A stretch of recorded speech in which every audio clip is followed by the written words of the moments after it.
Very warm welcome, Atul Khosla, founder of Leadership at Humanity. Very excited to host you today. I know you're joining us from different parts of the world, and you're very curious, as much as I am, to listen to the life story of one of the iconic leaders of our time, Caroline Basyn. Before I introduce Caroline, and first I want to share with you that I am probably more excited than most of the people on this line because I've known Caroline for a while, but I had never opportunity to really unfold her life story. We talked about work, we traveled together, we chatted on stuff, but this is my opportunity also to get to know a deeper view or get a deeper view of Caroline's life and what has shaped her to become the kind of inspirational leader she is today. So, looking forward to the dialogue. It's the first of our Trendsetters series. So, we are starting the series called Trendsetters to bring you the stories or life stories of those leaders who are going to shape the future of this very, very unsettled and disruptive world, which we are all part of. Uh, so before I introduce Caroline, if I can give you a little bit of a context of who we are and what we do at Leadership at Humanity. I worked for about 33 years in a corporate world, did different assignments, and about 5 years back decided to follow my passion and introduce Leadership at Humanity. And my trigger was to bring humanity front and center of leadership. I did feel that somewhere the extraordinary focus on building skills and capabilities sidelined the impact and the significance of being a good human being in order to be a successful leader. So we started this journey in 2021. We run now programs which we call leadership journeys, work with some of the top organizations in the world. We do open enrollment journeys for senior leaders to help them connect with who they are and enhance and sustain their impact as leaders. We have one coming up in Europe, which kicks off in March with the in person module in Switzerland. We do customized programs for different companies. And then, which is, by the way, what makes us who we are, is the initiatives, which is paying forward to the society and really making an impact on the lives of people who have aspirations and dreams and hopes, but may not have direction or guidance. So we run a mentoring program, which is free of cost. Anyone can join as a mentee or a mentor to really get connected with those people who can help them with their careers, with their lives, with the direction, with ideas and suggestions. We run these dialogues. We've done 25 of these so far since our inception, where we bring the life stories of very successful human beings who have made their lives without compromising their values and living what they truly believe in every single day and inspired so many people around them. And then we are tying up with the universities and colleges to make sure that we are starting this conversation of humanity in leadership early on, not when people are, in their senior roles, but when they're starting their life stories or starting their journeys so that they can get some guidance. And we are all loving it. So I have my team with me. It's not the right stage to introduce everybody, but my team is equally passionate and committed to bring to life our purpose every single day. How the day looks like, I'll give you a quick overview of the next about 40 or 50 minutes. So after I do this context setting, I'm going to invite Caroline to share her life story with us. After Caroline's life story, I am looking forward to my conversation with her. But look at me as your representative. So, your questions, we have, by the way, already received quite a few questions from you. But make sure that you are putting up your questions. This is your opportunity to really unfold with Caroline her life story. So use the dialog box. You can put it in the chat box if you have a question. We will then invite you to come on the video and ask your questions. Or you can just raise your hand and we'll bring you on the screen and you can ask your question. So that's the fun part or the best part of this dialogue where we'll have up and close conversation with Caroline.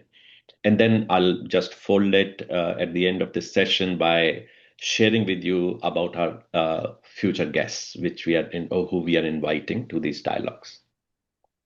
My request is if it is convenient for you, be on camera because that shows us who we are talking to, makes it much more engaging. If you cannot, for whatever reasons, that's fine. So with that, I'm going to move on to take my 2 minutes of introduction for Caroline. And my introduction is, by the way, not about what she's going to share, because we all know, those of you who are joining today, probably half of us know about Caroline. But it's more about my interactions and experiences with Caroline over the years since I've known her. I would say about 12 years now. She's someone who just stood out for me as a very authentic, very connected human being who shows up as a person she is in every single moment, whether it's in a board meeting, whether it's on a flight, you're traveling somewhere, whether you are chatting at the airport waiting for a flight, you will get the same individual. So when first time I met Caroline, that's what struck me because she joined us as a head of shared services. I was, by the way, working in Mondelez at that time. I was in Asia region heading HR, and she was traveling as our global head of shared services. And I was preparing a lot of information to share with her because that was going to impact people in organization. And she said, okay, keep it aside. Let's first chat about, tell me about who you are and how we are going to do it, and tell me what kind of impact people will have. And then I remember the other memory I have very distinct with me is traveling with Carolyn to a few of our centers. One was in Manila, one was in Bourneville, Carolyn, you may remember that. Uh, and how effortlessly she blended into that group of young kids who were joining those centers, enjoying with them, engaging with them, connecting with them as a human being. And I think that's what makes Caroline so special, that she's always grounded in her beliefs, anchored into what makes sense to her or what is important to her, still leading a very big disruptive change, which is part of our lives going forward. So very unique blend, and that's where I feel she's our most critical and important trendsetter to start this series, because that's what we need. We need human beings who are not leaving their anchors, still are willing to step out of their comfort zone and lead these global changes. So without much of the storytelling, I have a ton of stories, by the way, about Caroline, which I can share. And I also remember, by the way, your table tennis table gift in the headquarter here in Chicago, Caroline. I used that quite frequently after you left. I'm going to invite Caroline to come and share her story with us and inspire all of us. Caroline, over to you. Thank you so much, Atul. You're putting a little bit of pressure on me because your introduction has been really, really nice. So good morning, good afternoon, good evening to everyone. I'm really humbled to be able to join this conversation with Atul and potentially with all of you. If I start to tell a little bit about me, and you will see I have a couple of slides, but the slides are more pictures than anything else. And I always say, actually, once you live the moment, afterwards, the only thing you have is your nice souvenirs and the pictures. So I love pictures. So if I start, actually, it's really interesting, right? I'm working since 40 years, and I'm also married and a mom since 40 years, more or less. And it's really interesting to see that my life changed when I was 25 years old. If you think about it, 25 years, my first ones, I lived with my parents and my sister. Everything was centered around me. My parents were just wonderful and really empowering us, teaching us a certain number of values to my sister and myself, which of one of them was hard work and play hard, which is something I kept for my whole life. I'm Belgium of nationality, and later on I moved to Switzerland. I also lived in the US, and then came back to Switzerland, and then I lived a second time in the US, and then I'm also back in Switzerland. I have two beautiful daughters as well, and I have 5 grandkids, as you can see on the picture. And at the same time, I worked in different companies, right? I started my career with P&G back in '85 as a systems analyst, programmer. And for the little story, I mean, recently, after being in Davos this week and after with everything of AI, I went back to my team and I said, I want to go back and I want to code, right? I want to code with natural language. I want to go back to my early days, but in a totally new context.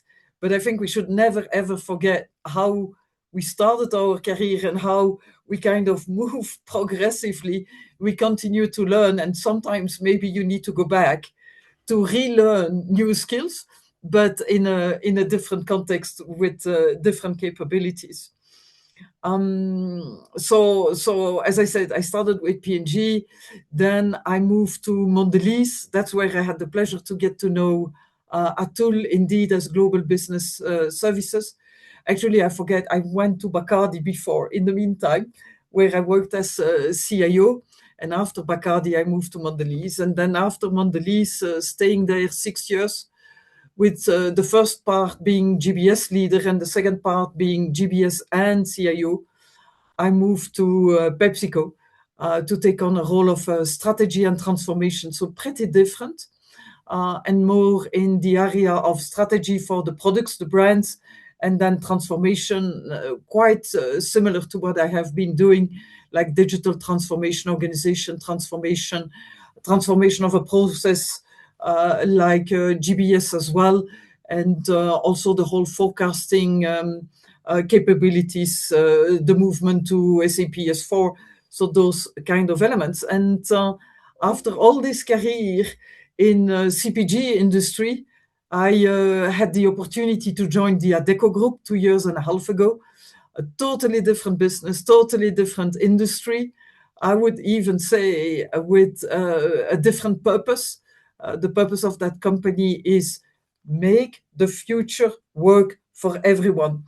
And I think this is just such a beautiful purpose that that I love and that everyone in this company is living every single day. And with this, I will move. I have another slide here to explain a little bit my career and my life journey. Actually, for the little story, this is a slide that we started in P&G. So it was much shorter while I was there. In the meantime, I had to add a couple of elements. But it is interesting. What I would like to tell you is that all of us, we were doing this kind of slides. And the reason why we were doing that is at the time, I think I was a director, and the purpose was to explain to more junior people how you can manage your career. And the interesting thing is you put 10 of us and 10 of those charts together, they will all look different. Obviously, you look only at one at this point in time, but the important message is that you need to live your life. You need to decide the different components of your life, where you live, where you work, how you manage your private life as well, in the way you want it. And this is okay, because all those ways will lead you, hopefully, to where you want to be. And so the other thing I can tell about this slide, because I had no intent to go into the details, is that personally, for the women on the call, I decided to get my babies very early on in my career. And that was a decision, obviously, my husband and myself took together, and which we have never regretted, right? And I still give that as an advice to the young couples as they wish to create families, because I feel like you have more energy, you have more drive, you're capable of managing potentially multiple things at the same time early on, and maybe also early on in your career you have maybe less accountability and less responsibilities that lead you to work with potentially travel or strange hours or things like that, so which enables you to do that. But I have never regretted that choice, and the tipping point is that now I have 5 grandkids, and this is my life. I mean, if you ask Caroline, what makes you happy today, it's to be able to crawl on the ground and play with them, or do sports with them, because now they're already a little bit older than just growing on the ground, and that's what makes me happy.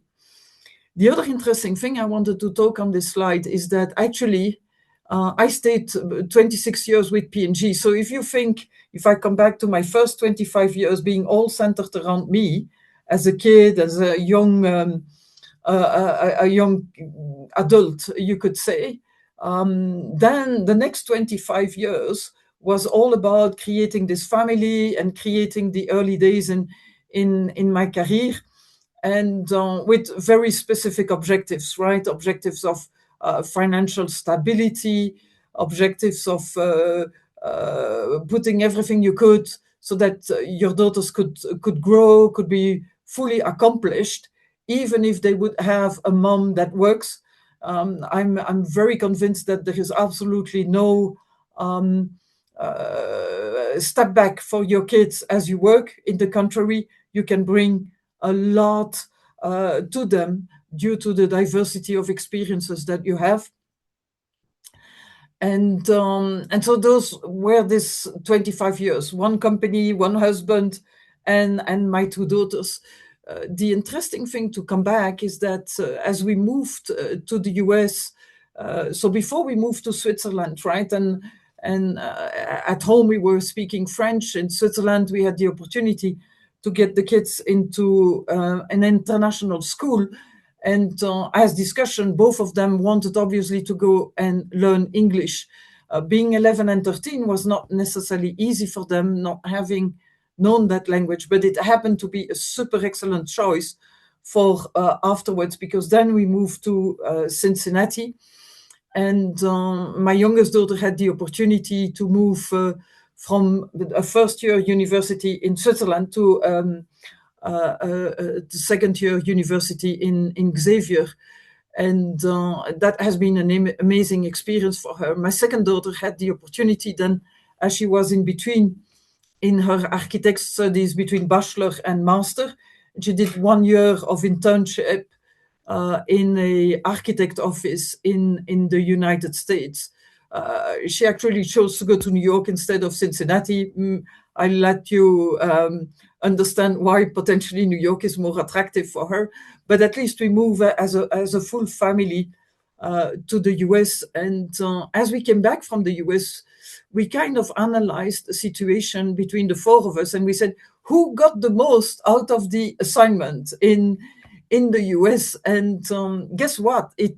We concluded that it was my youngest daughter first, because at the end of the day, being capable of going to a foreign country and doing her bachelor and terminate it in a country like the United States was just exceptional. And afterwards, actually, she ended up in Italy finalizing her MBA, which was exceptional as well. And so we thought that the CV that she got only at 23, 24 years old was just exceptional, right? And then we concluded that it was my second daughter that had been capable of benefiting the most from the experience, and then myself, and then my husband. Okay, there needed to be an order, but it's really interesting that having a mom who works is potentially very enriching for the kids as well. Never forget that. And then I can move to the last 20 years behind it, and maybe later, where I started to move from one company to another, and where the kids became more independent. And the learning of this period is that be humble. When you move from a company of $80 billion like P&G to a company that is $5 billion,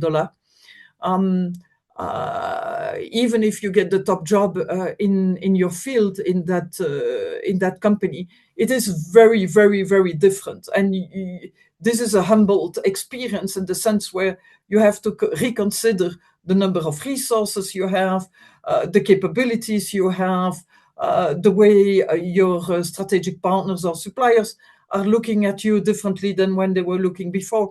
And so where potentially there are no processes, I remember I was starting to put processes in place. And when I was talking that to my old P&G colleagues, they were saying, Caroline, you're putting processes in place. We thought you hated the processes in P&G, and now you put... So I learned that there is a good middle between having processes and not having any processes. And then moving into Mondelez, into a totally new job. I remember I was saying in the beginning that I had no organization, no strategy, no budget, no nothing at the time I started, because the Global Business Services Organization was something to start from scratch. And remembering through the interviews, I was thinking, but why are they giving me this job, right? Why are they trusting me in Mondelez that I can do it? And I didn't question it when I started, but later on, there was actually a colleague of Atul, you may remember Sandra, who I could ask. She was in the interview process, but why did you give the job to me and not to some of the other very capable people you have been interviewing? And apparently, the reason was that I seemed to be the one that was the most confident and the most can-do and had the most courage to be able to attack this kind of challenge of building an organization from scratch. And then I was also looking at my past, and the thing you probably don't see here in this chart is that since 96, within P&G and until the job I got with Adecco, every single job did not exist before I joined it. It was always about integrating organization, building organization, and doing different. So potentially that is an equity that potentially stayed with me in a certain sense. At this point in time, I'm also on the board of a public company called Proximus.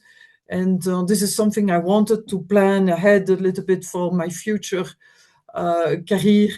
And then the one learning I want to give to you, if you have those kind of ideas about thinking a little bit more longer term, make sure you plan it in advance. And as you can see here, I started to follow courses at IMD on what it meant to be on a board. Now I'm a little bit long, so I will continue to move in those slides. But essentially, I have 5 key thoughts here to share with you about potentially elements that framed a little bit who I am. You can see here 2 pictures which are super important for me and who have stayed with me my whole life and by definition until today. But one is a picture of my parents.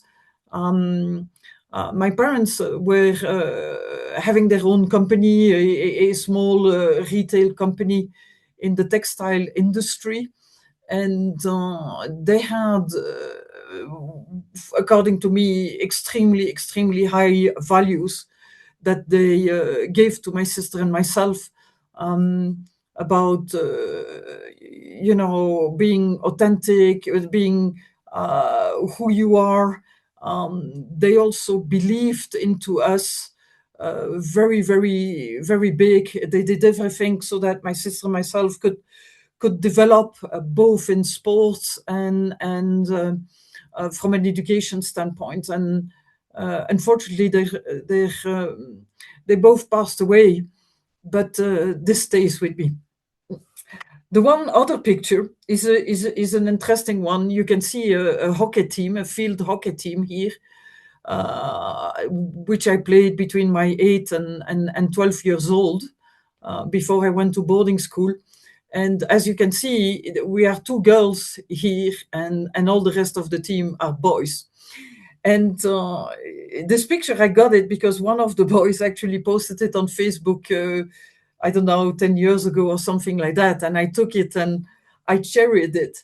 And I started to think that maybe the reason why I could live in my job in a world of plenty of men is because at the very early age, I had already to fight with the boys to get the ball on the hockey team, right?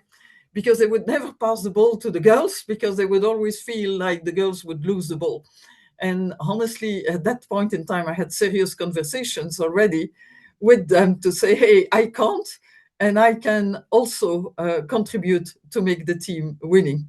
So just funny story to tell you that maybe early on, I started to have this competitive kind of mindset, doing a lot of sports. I played tennis, I played basketball. I mean, did plenty of those in teams and individual.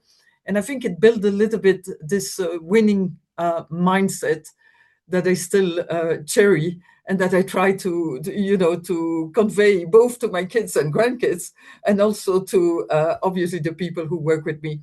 But at the end of the day, there is also another element, is the element of friendship, right?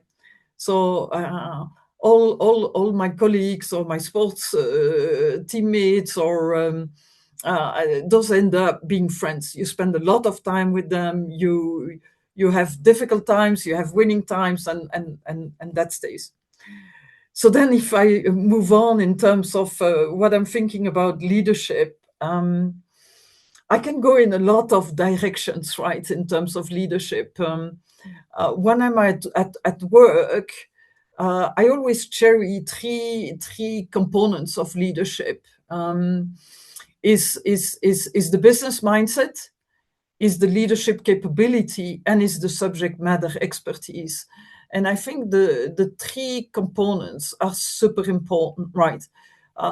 Whether you're in a technical function like I am, you have to go overboard to learn and to serve the business, or to connect the technology with the business. And that's what I'm looking for in my team, and starting with myself to role model in that. In leadership, you could go in different direction, right? But the one I cherry the most is leadership from the front. Now you could say, hey, Caroline, what does it mean, leadership from the front? For me, it is different angles, right? It means proactiveness, drive, but also believing in and having confidence in yourself, and bringing your whole team with you in the vision and the direction that you're setting. Okay, and this whole decision making and this whole element is super important. Now, it is also having another impact. Is, I told you, bringing everyone with you. You don't bring people with you with command and control. You bring people with you by creating this vision, by having everyone understanding the why, and then also being capable of caring about your organization. So typically, when I build a strategy, I always build two strategies, actually. I build what I call my business strategy, with what I want to do in the technology space, for example, or in the GBS space. But then I build a people strategy, right? And the people strategy is to respond to the needs of your organization. Most of the time, it goes around growing, winning, caring, because people are looking to grow. People are looking to join winning organizations, and people are looking that we take care of them. If I move to what have been the challenges, so in the next slide, I mean, challenges I've had multiple challenges, right? Whether it has been on my private life or on my business life. And I collected a couple of the elements here, but one of the key elements is that regularly you're confronted with decision making, and decision making is never easy to convince maybe your management, maybe your peers, maybe the board you're working for on why the choices you are making are the right choices, right? So I have been confronted regularly with making choices that were controversial. Because if you make choices that are not controversial, it is not so much a challenge, right? You just go and execute.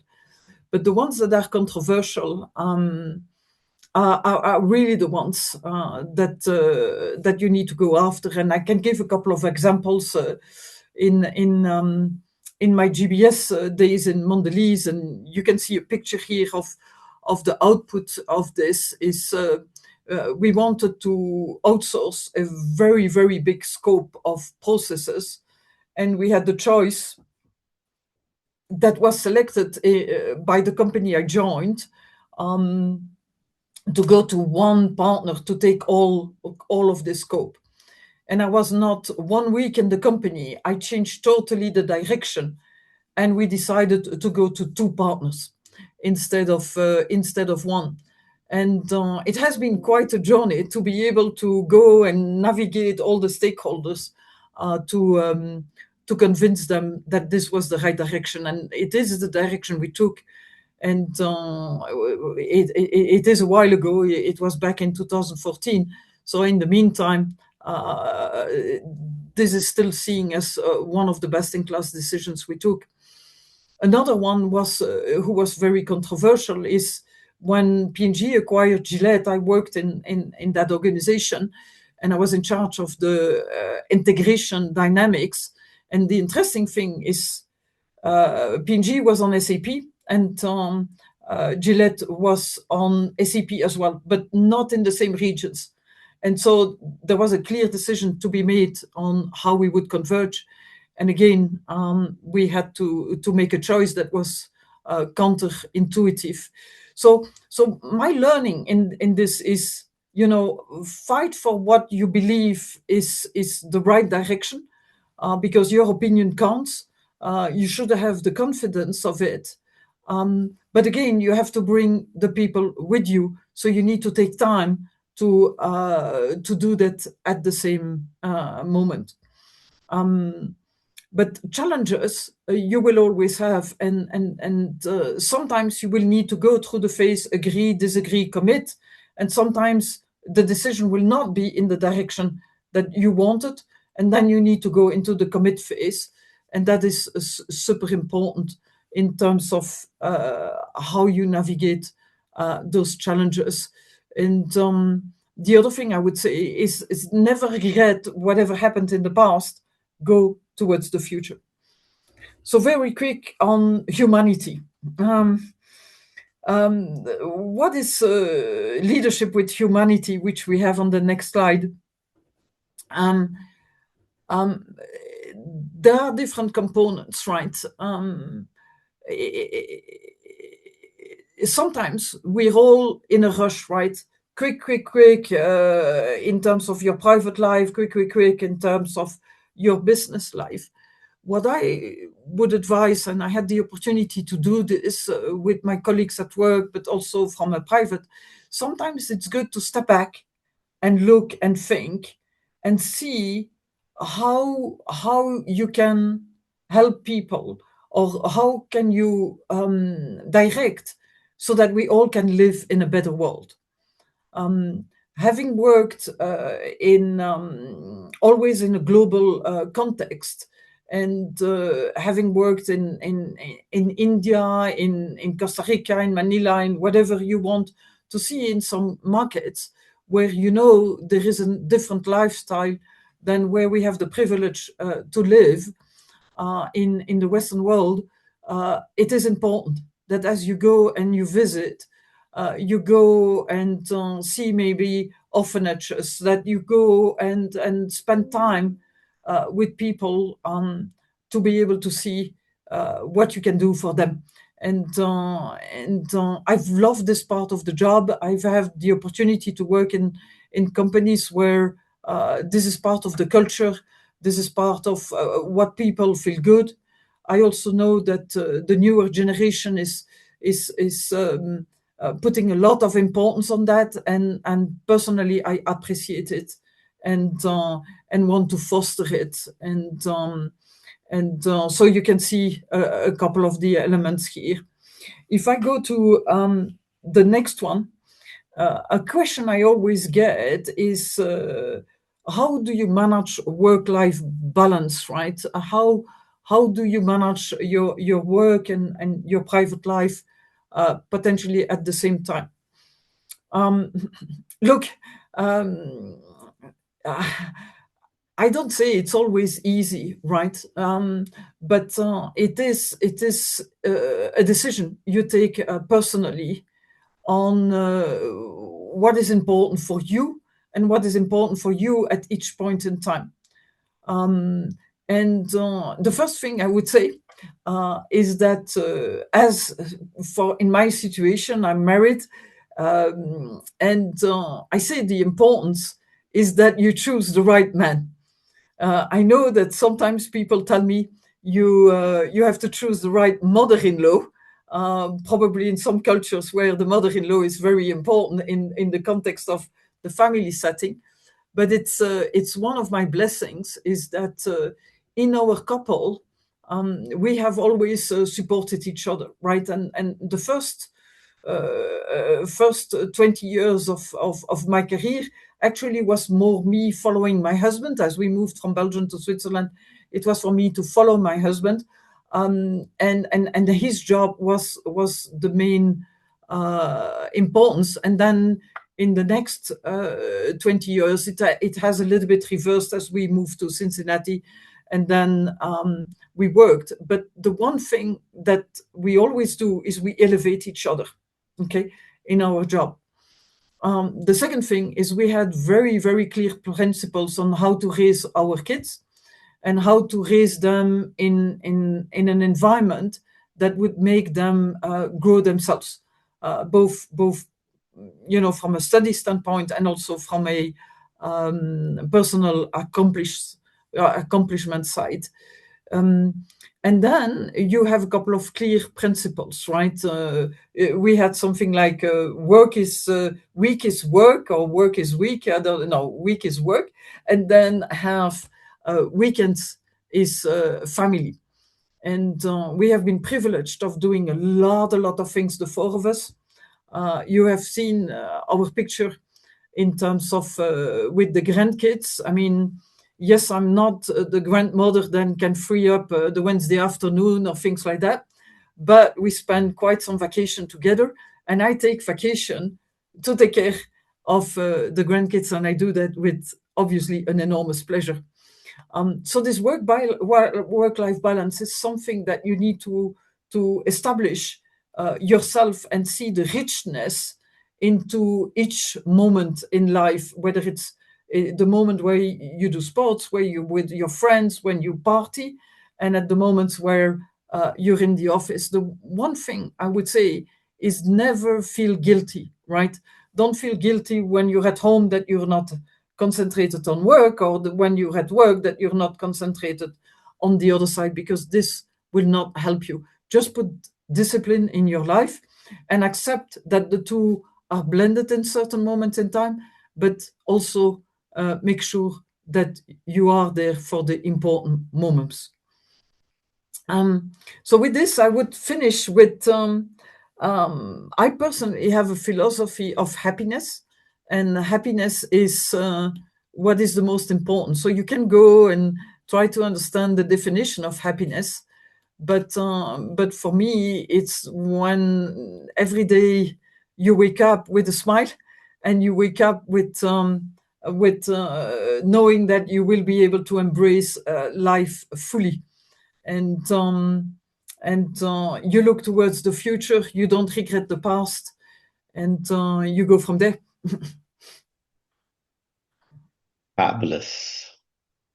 What an inspiring story, Caroline. And you so effortlessly told your life story with some of the boldest choices probably I've seen any human, forget about business leaders, make.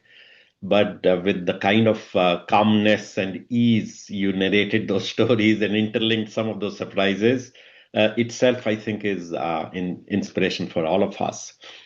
We have a lot of questions for you. I just want to make sure I do justice to people who are present and want to ask their questions. But I want to first maybe take about 2 minutes to sum up my takeaway from the conversations. And I think there are three things which really stood out for me, what you just said in your story, and stuck with me and will stay with me for a long time.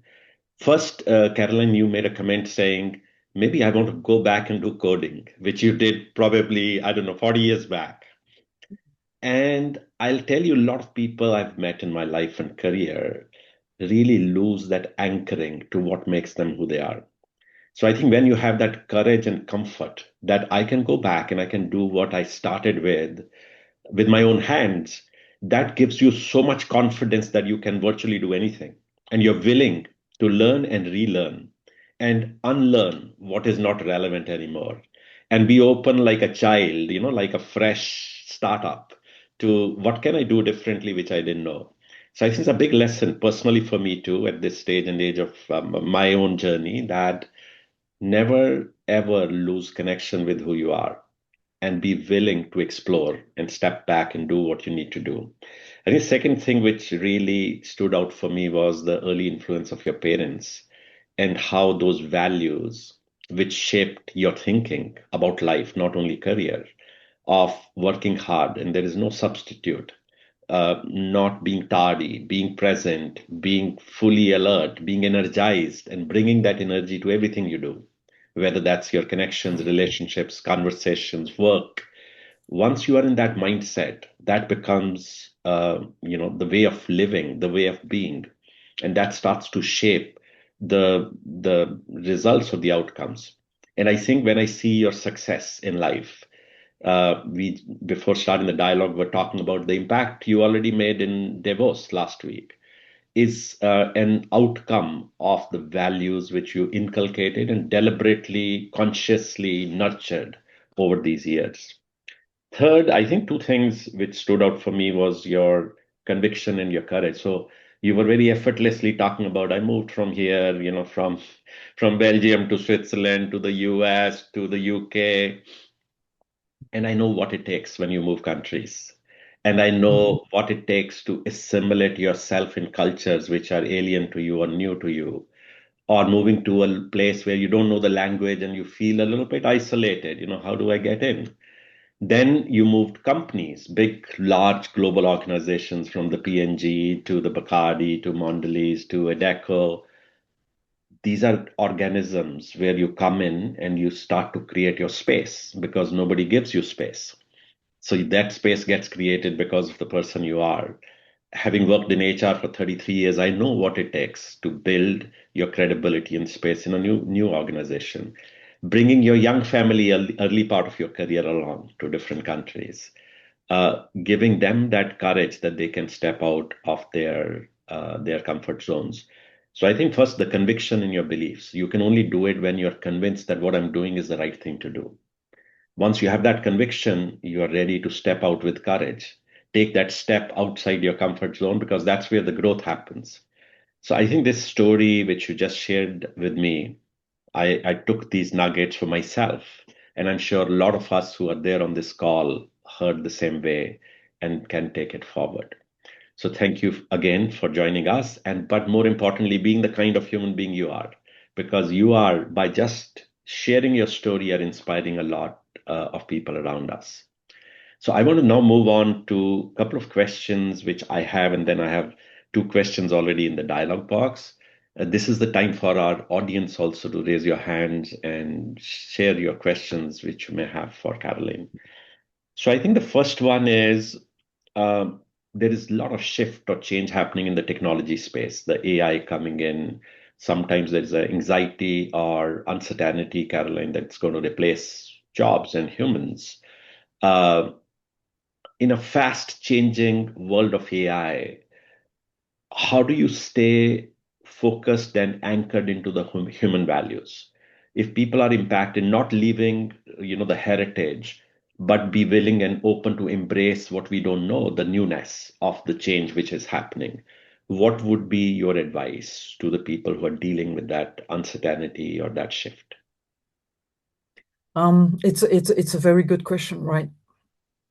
When I started my career, in I would say the first 10 years, the jobs I was aspiring to were still existing by the time I was ready. Yes. And then the more I moved, the next 10 years, you can have the story, the less the job that I was aspiring to would not exist anymore by the time I'm ready, right?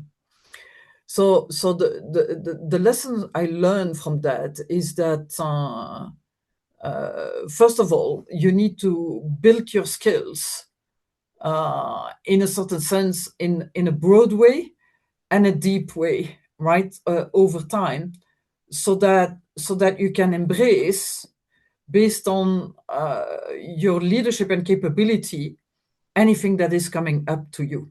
So the first advice is be a learning person uh, all your life, right? Because things will move. The second advice is flexibility and agility, um, in terms of being capable of grasping the opportunities that present yourself. I always say, look, they're floating around there, and potentially you don't grasp them at the right time, right?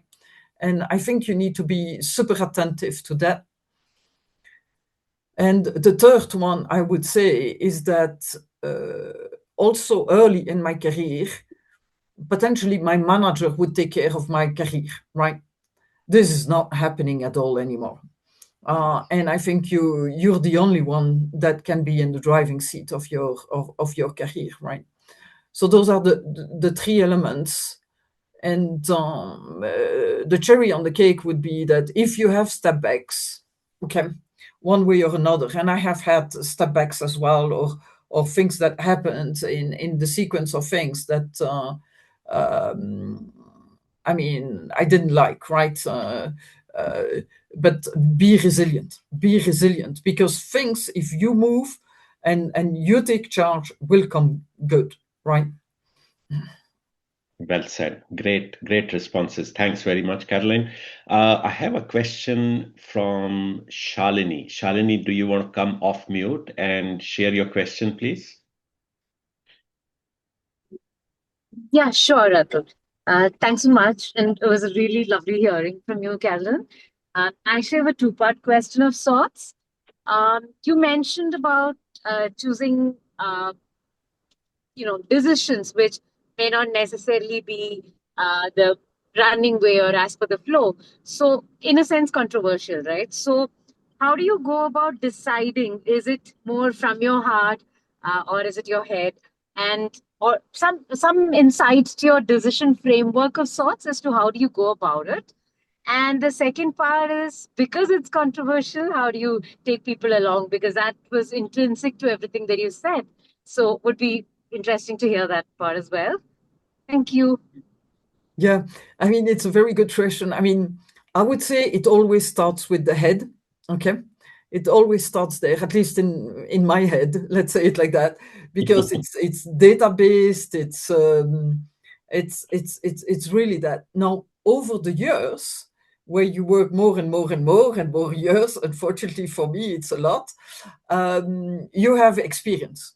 Okay, and then you turn your experience into, I would say, it's right, because you have either had step backs by choosing another direction, or because you had successes by choosing that direction.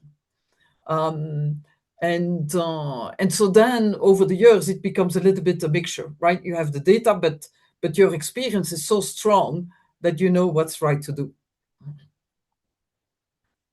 Well said. Thanks. Thanks so much, Caroline. Shalini, I hope this answers the question. Yes, yes. Thanks so much. Thanks, Perfect. Caroline. Thank you. So I'm going to go next, Alan, to you. Alan, you want to come off mute and ask a question? Yes, and hi, Caroline. It's great to see you again, and I'm really impressed. You know, each time I meet you, I learn something new. So it's it's really fantastic. So we're in Davos together last week, Yes. and I think it was a lot about AI, uncertainties, a lot of anxiety, and I really deeply, love what you just explained. You know, the foundation, your family story really resonate a lot with me. And I'm really wondering, in the world we are today, and this AI disruption and revolution, I feel like what you have described becomes even more critical. And then I'm wondering, how can we protect these values that you have been describing to us in this context of uncertainty, volatility, replacement with AI? Thank you very much. Thank you, Alain. It was a pleasure to see you last week. And I think Atul, one day we need to talk about Davos, because it was my first one, and the learning over there was just gigantic, and a lot to share. But to come back on AI, I think the more senior of us need to have a certain accountability on what's going to happen next. Okay. We cannot leave it and hand it over to other people, right? And this responsibility and accountability, you can have it in the area of your influence, right? I mean, my influence is maybe limited to what I do in the context of the Adecco group, and maybe a little bit broader. But if you take it, I mean, the first thing is you need to bring people along in this AI journey. Whether they like it or not, they need to go through the training, the learning, the usage, and embracing it. Because what I have understood, and I don't know if the statistic is totally correct, but it is in the ballpark, more than 60% of the job descriptions today that are, let's say, on the market, and we have a privilege to understand those based on our job, have the word AI into it. Okay, so if that is going to be my first advice to everyone, is embrace it, learn it. Now, what I like to do, because I install AI also in the context of our company, being in charge of tech and so on, what we're trying to do is to position the implementation of AI towards growth of the company versus towards, let's say, productivity savings, right? Now, the two go together, because productivity savings is the nature of what will happen. The question is, what do you do with those productivity savings? Do you bring it immediately to the bottom line? Or do you want to bring it to the bottom line through growth, right? And create a positive circle. And for the moment, in our management team, we're very much oriented towards growth and create a positive circle of influence relative to that. And personally, I hope lots of companies are in that situation, because if you're capable of positioning it like that, you will bring all the people with you. But don't forget also that everything you do has to stay ethical, has to have data protection, has to have cyber-proof, and has to have a certain education that you bring the people with you. Thank you very much. Thank you. Thanks, Alan. Great question. Thanks, Caroline. So I'm going to squeeze in, I know we are towards probably, moving towards the end of the session. One question from Ashwin, and he's requesting me to bring it up to you, Caroline. The question is that you've had a very successful journey, but if you look back and you had a chance to reset it, what would you do differently? So if you had a second stab at building a life and career, how would that look like? It's an interesting question, and Austin will be disappointed with my answer, because my husband and myself, we have talked it a couple of times, right, about our life and how it went, and we always conclude that we would live the same life, okay, and we would love to live it again. Okay, we would love to be able to, to stop the time. The time is going too fast, and that's the one thing. I would like time to go slower. But if I say one thing, with living abroad, we have been further away from my parents. Okay, and that's the one thing. And maybe it's interesting because I say it at the age I have. I would potentially have spent more time with my parents. No regrets, I think, with my kids, and the grandkids and where we live our life, but I think a lot about them. I think a lot about them, and yeah, that's the one thing. So to whoever I can talk to, that Yes. would be one element. Amazing. I think again, you continue to inspire, and it's actually life is very simple. I think that's my takeaway, Caroline. Sometimes we make it complicated. So cherishing and loving those special moments in our life with the loved ones or people we care for. I think at where the stage of life we are, looking back, we should cherish those moments, not let that pass away. I have more questions, especially from my own team, but I think we are coming to an end and people may have other commitments. I just want to thank you, Caroline, I mean, of course, for this dialogue, but for the kind of human you are. Because by being yourself, you're already giving hope and inspiration to a lot of people around you. And I think my mom used to say, you touch one life, you have lived your life well. You're touching many lives around you. And I'm so thankful and proud that I get to know you and I get to work with you and chat with you so very often. So thank you for joining us. I want to thank our audience. Caroline, you want to thank the audience before I thank? Please go ahead. Yeah, thank you so much, and thanks to you for giving me the opportunity, right? Because stepping back and thinking about the past and thinking a couple of choices you took around this is a unique privilege. And I'm happy to make myself available to anyone, and share experiences or whatever. So thank you to all of you. Thank you very much. Thanks everyone for joining our dialogues. You give us inspiration and hope to keep going. And we want to bring in more stories like that of Caroline to inspire our audience. I'll just share with you in 10 seconds our upcoming guests. Sophia, if you can bring in. So we have two more trendsetters coming in, one in March and one in May. Marcelo DeSantis, and a renowned writer, a great technology on the forefront of technological change, and Sen Arton, another very inspirational leader. So please sign up and be part of these conversations. And I think it really gives us a unique peek into the lives of those humans who live with their values, who live a life full of meaning and make an impact. So thank you very much. Have a wonderful rest of the day, evening, morning. Caroline, thanks again. It couldn't have been better than this. So I appreciate this. Thank you so much. Thanks, everyone.